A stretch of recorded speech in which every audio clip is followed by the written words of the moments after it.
English.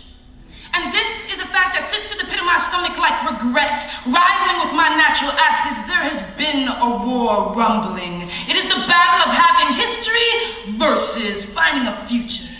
And I found myself on the front lines, willing to die with or for whichever one isn't expelled from my body, wanting to hold both close without hating one or the other, take potential as my wife without fearing my mother would rather salt the soil that gave birth to all nations than let me arrive at a home I was never given instructions on how to get back to. I have never even set foot on her soil.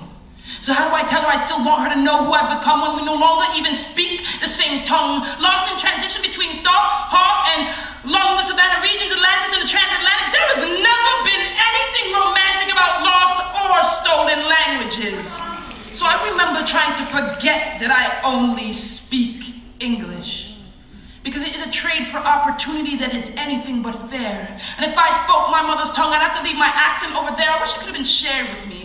So I can share with you in another way other than this bastardized colonial soup, but I never got that chance to stay and learn the recipe.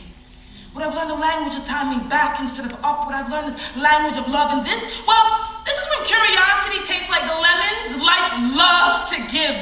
Leaving the taste of sour on the cusp of my lips as if preparing me to drink nothing but lemonade for the rest of my existence, knowing it would never be sweet enough, that it would always be more zing than necessary, carrying the tang of past demons in its pulp. I still hope my past catches up with me, because I know history is the only present I can offer the future. I want to learn the tongues will cut out for, and the reason.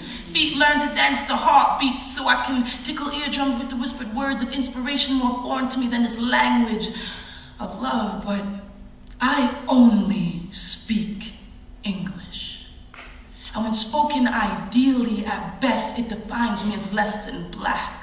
Less than everything I already am, and I see this world as a circus in which I'm on the same tightrope they used to hang soldiers who had their uniforms forcefully swapped with that of a clown before they kicked the boxes from beneath their feet. Got me marching lightly, because history has taught me even when you get in, doesn't mean you fit in, so you can see where my conflict begins.